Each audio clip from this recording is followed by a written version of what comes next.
Je voudrais vous lire un passage que j'ai lu aujourd'hui et ça m'a encouragé. La naissance de Jésus. Et je voudrais vous dire ce passage parce que ça a été merveilleux. Vous le lirez, ça se trouve dans Luc 2 au verset 7. Et elle enfanta son fils, premier-né. Elle le moulotla et le coucha dans une crèche parce qu'il n'y avait plus de place pour eux dans une hôtellerie. Écoutez, il y avait dans cette même contrée des bergers qui passaient dans le champ les veilles de la nuit pour garder les troupeaux. Et voici un ange du Seigneur leur est apparu, et la gloire du Seigneur resplendissait autour d'eux. Ils furent saisis d'une grande frayeur.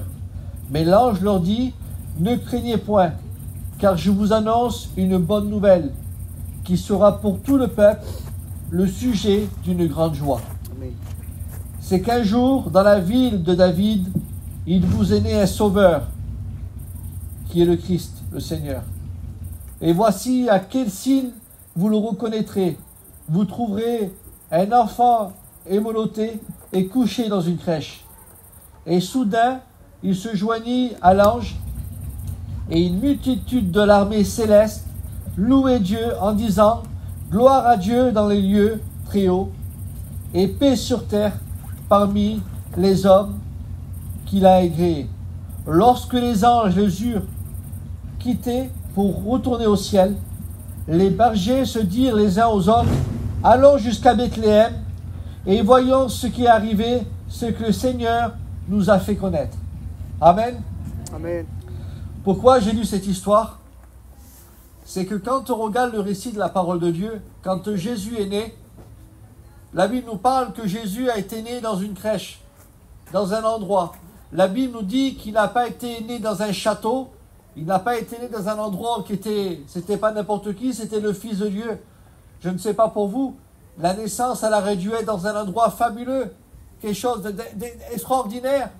Mais la Bible nous dit qu'il a été né dans une étape, dans quelque chose qui était pas terrible, ou qu'il n'y avait pas des bonnes odeurs, ou qu'il y avait l'aspect n'était pas terrible. La Bible nous dit que à ce moment-là, il y a un fait qui m'a interpellé dans cette parole, c'est qu'il n'y avait plus de place pour lui. Et vous savez, quand il n'y a plus de place pour lui, eh bien, lui ne peut rien faire quand un cœur est complet. Pourquoi tu dis ça, John? Je vous donne un petit exemple.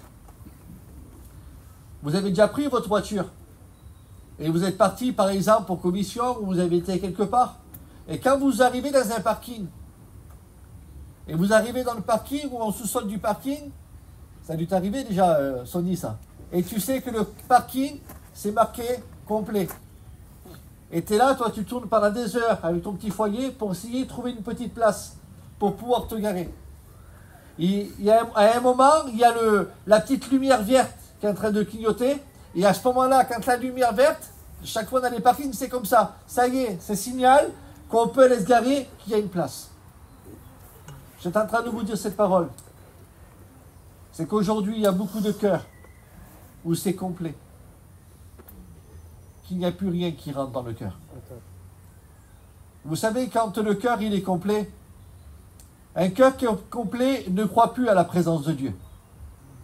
Un cœur qui est complet ne croit plus à la vie de Dieu. Un cœur qui est complet, eh bien, je voudrais vous dire que la seule chose qu'il peut avoir, eh bien, c'est les choses que le monde lui propose.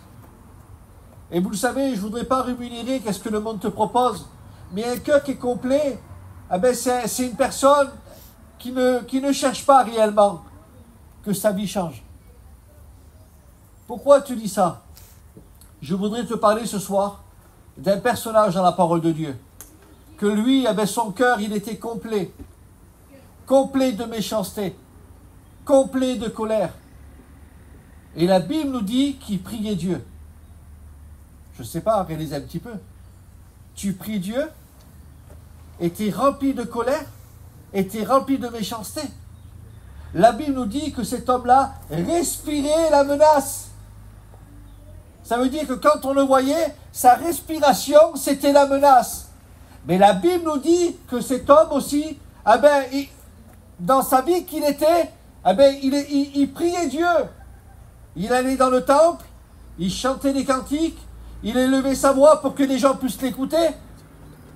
Mais la Bible nous dit que cet homme-là, il s'appelait Saul. Et la Bible nous parle que cet homme-là était devenu un homme qui était très très rebelle à cause du réveil qui se faisait à l'époque de l'Évangile. Et la Bible nous dit que lui cherchait à tuer les chrétiens. C'était son rôle. Et pourtant, il priait Dieu. Et pourtant, il cherchait la face de Dieu. Et pourtant, il sortait peut-être de la prière, mais son cœur était rempli de menaces, rempli de colère, de méchanceté. Écoutez-moi, je voulais vous dire cette parole. On vit dans un monde aujourd'hui où que les gens sont méchants. On vit dans un monde où que le cœur sont remplis de méchanceté. On vit dans un monde aujourd'hui où qu'on n'ose plus dire un mot. Il y a des gens qui sont capables de prier, et à la minute même qu'ils ont prié, ils sont capables de vous mordre le doigt. Parce qu'on vit dans un monde de méchanceté. Lui, son cœur était complet de méchanceté. Et la Bible nous dit qu'à ce moment-là, il y a un fait qui se fait. C'est que lui-même, il croyait que Dieu le connaissait. Il croyait que ses prières touchaient le ciel. Il croyait que ce qu'il faisait, il était dans la volonté de Dieu. Vous savez comme c'est dur quand un cœur est complet.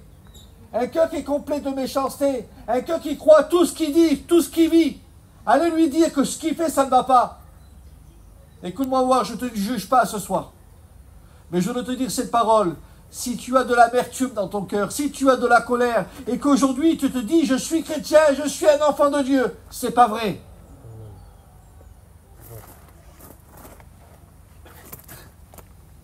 Vous voulez qu'on aille un peu plus loin ensemble? Amen. Et la Bible nous parle qu'à ce moment-là, cet homme-là, il commence à aller vers des rois, il commence à aller vers le peuple, et il commence à faire des lettres. Et quand il commence à faire des lettres, il allait vers les gens pour pouvoir faire des lettres, pour pouvoir entrer dans chaque village. Et dans chaque village qui voyait les chrétiens, il les tuait. C'était son rôle. Et peut-être quand il devait tuer quelqu'un, la Bible nous parle qu'un jour il a tué Étienne. Il a vu Étienne qui était là, tout le monde lui a jeté des pierres. Il a vu la mort d'Étienne, cet homme-là. Il a vu qu'Étienne s'est fait gribler de pierres. Il n'a rien dit, il était content, parce que ce qu'il croyait, c'était comme ça. Un cœur qui est complet du monde, un cœur qui a cette méchanceté. Je voudrais vous dire, il n'y a que Dieu qui est capable de se déplacer. Et je voudrais te dire cette parole qui est forte dans mon cœur. Ce soir, Dieu veut se déplacer pour toi. Amen. Amen. Dieu veut se déplacer pour toi comme il a fait pour Saul. La Bible nous dit qu'à ce moment-là, qu'est-ce qu'il fait? Il prend tous ses amis avec lui. Il commence à partir au combat. Un homme religieux, un homme qui priait Dieu. Je ne sais pas, réalisez un petit peu. Si vous verrez une armée aujourd'hui de pasteurs qui partiraient pour tuer les chrétiens, vous direz, mais c'est quoi ces gens-là? On aurait un regard même de peur, de crainte, on dirait, c'est pas normal, qu'est-ce qu'ils font? Réalisez un petit peu. Lui, il partait, et c'était comme ça. Il arrive dans un endroit, sur le chemin de Damas. Et dans ce chemin de Damas, c'est là où que Dieu l'entendait. C'était le rendez-vous de Saül. De Saul, c'était son rendez-vous à lui. La Bible nous dit qu'à ce moment-là, il était là. Il y a une lumière resplendissante qui est descendue du ciel. Et quand elle est descendue du ciel, elle a resplendi son cœur. Il est même rendu aveugle. Et la Bible nous dit qu'à ce moment-là, qu'il a entendu une voix. Et cette voix-là, c'était une voix qu'il ne connaissait pas, mais c'était la voix de Jésus. Amen. Et Jésus m'a dit dire ces paroles. Pourquoi me persécutes-tu? Ça vous dit rien, le mot persécuter?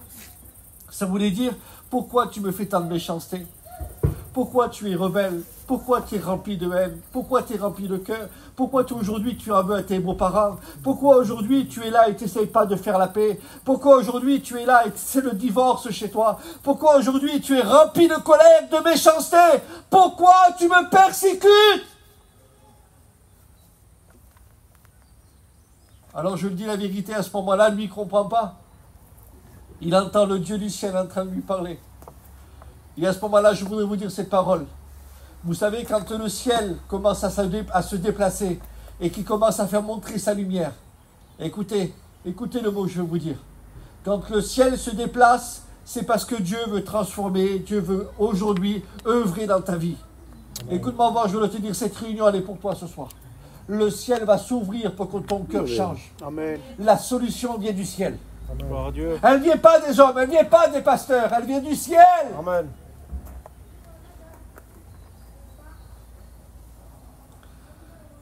Alors la Bible nous dit qu'à ce moment-là, il est là, il ne comprend pas qu'est-ce qui est en train de se passer.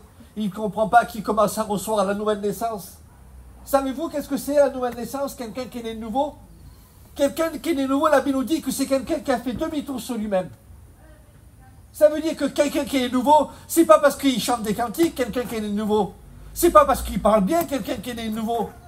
C'est pas parce qu'il connaît les paroles par cœur, des versets par cœur, qu'il est né de nouveau.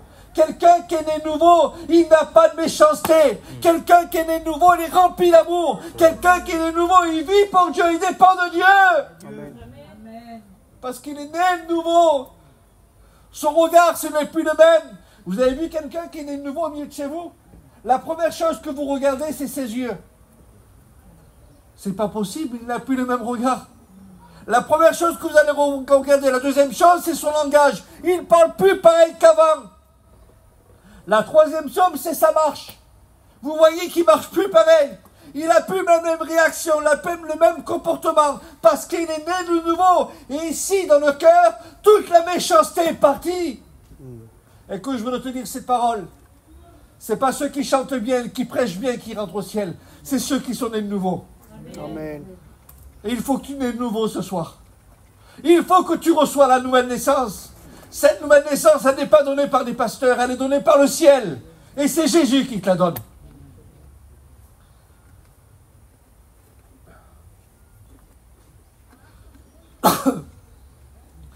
La Bible nous dit qu'à ce moment-là, tout a changé pour Paul. Même son nom a changé. Parce qu'il était appelé Saul. Et quand il a reçu la nouvelle naissance, Dieu va changer son prénom. Ça te dit rien aujourd'hui, je veux te dire cette parole.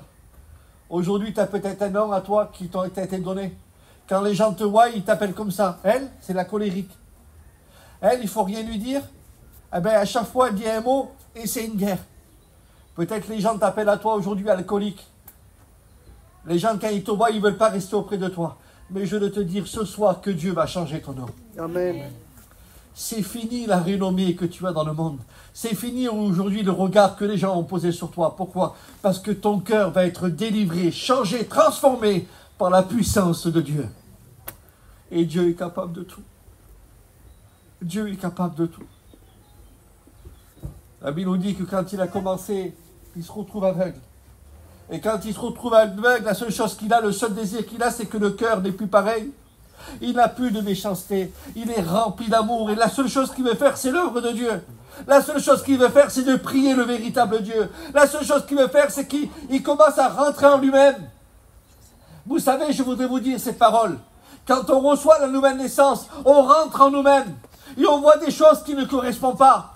Aujourd'hui, plus personne se pose des bonnes questions. Vous avez remarqué, aujourd'hui, dans le monde, il n'y a plus de moralité. Il n'y a plus rien. On regarde tous les autres, on veut vivre comme les autres, et on croit que c'est comme ça. Vous avez vu aujourd'hui ce qui est en train de se détruire autour de nous. On vit par des réseaux sociaux, on vit par des téléphones, on vit par des choses aujourd'hui qui troublent notre esprit. Et on croit que c'est ça qui va animer notre cœur. Écoutez-moi, moi, je voudrais vous dire cette parole. Le seul qui est capable d'animer notre cœur, le seul qui est capable d'enlever la haine de notre cœur, c'est pas un téléphone, c'est pas des réseaux sociaux, c'est Jésus. Amen. C'est Jésus. Amen. Dieu. Alors à ce moment-là, il commence à tomber aveugle. Mais lui, qu'est-ce qu'il veut? C'est qu'il veut voir. Parce qu'il veut voir, il veut annoncer le message de Dieu. Alors il écoute le conseil que le Seigneur lui demande. Tu iras à tel endroit, il y a un homme qui priera pour toi. Et quand cet homme priera pour toi, tu retrouveras la vue. Et quand il a été vers cet homme, il a retrouvé la vue. Et à ce moment-là, Paul s'est passé par les eaux du baptême. Un homme né de nouveau. Écoutez, je voudrais vous dire, le miracle qui s'est fait. Les choses qui sont faites, parce que les gens, quand les chrétiens le voyaient, tout le monde avait peur de lui. Parce qu'il avait cette renommée d'un tueur. Il avait cette renommée de des gens que personne ne voulait le fréquenter à l'époque, les chrétiens. Et à ce moment-là, il se retrouvait au milieu des chrétiens. Il commence à se retrouver au milieu d'eux. Alors, souvent, peut-être des personnages, des personnes qui étaient là, ils ont dû dire, on ne sait pas, peut-être c'est pas vrai, peut-être c'est vrai. Mais je voudrais vous dire, écoutez-moi voir, la nouvelle naissance, quand vous voyez quelqu'un qui est né de nouveau, vous voyez que c'est vrai. Tout sort de sa bouche, c'est la vérité. Tout ce qu'il dit, c'est vrai. Écoutez-moi voir, je voudrais vous dire cette parole. Vous avez le droit aujourd'hui de discerner, d'observer ceux qui vivent la vie de Dieu. On ne peut pas dire aujourd'hui, on s'appuie sur des paroles comme ça. Mais les chrétiens, écoutez-moi, le mot chrétien aujourd'hui, tout le monde est chrétien. Vous voyez quelqu'un qui est né de nouveau.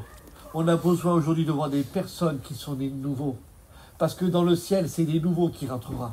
Dans le ciel, c'est les gens qui auront vécu des choses fortes avec Dieu. Dans le ciel, c'est les personnes qui arrivent à pardonner. Dans le ciel, ce n'est pas deux orgueilleux qui rentreront. C'est les personnes qui sont nées de nouveau. Amen. Des personnes qui aiment Dieu. Des personnes qui veulent vivre pour Dieu. Alors à ce moment-là, Paul devient l'homme de Dieu excellent.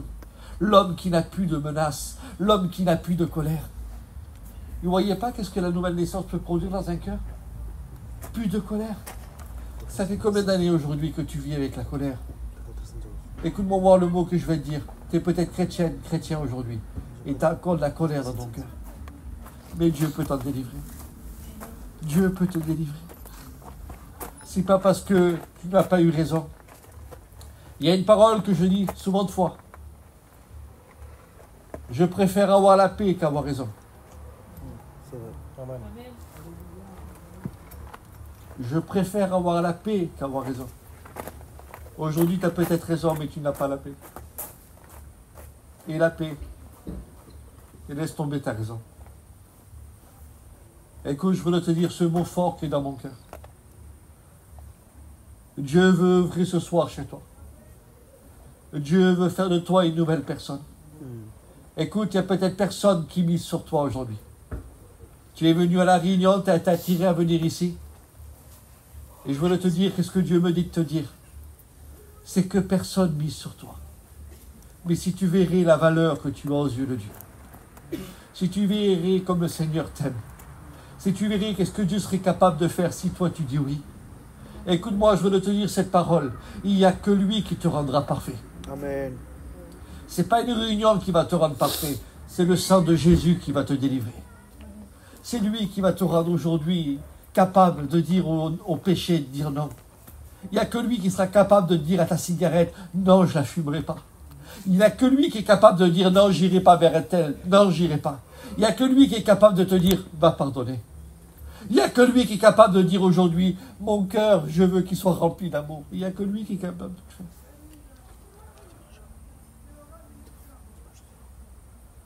Alors je te dis ces paroles et je finirai par ça. Voulais-tu ce soir être né de nouveau? Voulais-tu recevoir cette nouvelle naissance? Eh bien Dieu est capable de te la donner. Voulais-tu ce soir avoir le pardon dans ton cœur? Dieu va te le donner. Voudrais-tu ce soir être délivré de ces liens que le monde te donne? Dieu va te le donner. Mais arrête de faire le complet dans ton cœur. Un exemple que Dieu voudrait faire ce soir, c'est qu'il voudrait voir le petit signal vert qui est ton cœur. Et lui, il voudrait rentrer. Il voudrait dire, ça y est, c'est ma place maintenant. Laisse-moi prendre le contrôle de ta vie. Laisse-moi tout gérer. Toute ta vie, depuis des années, tu gères ta vie comme tu veux. Mais aujourd'hui, où t'en es? Laisse-le gérer lui. Laisse-le faire. Arrête avec tes idées. Arrête avec ta connaissance. Arrête avec tes bonnes paroles que tu parles bien. Arrête. Laisse-le faire. Fais le signal vert pour que lui puisse rentrer. Amen. Viens, Seigneur. Vous voulez qu'on prie le Seigneur ensemble, s'il vous plaît?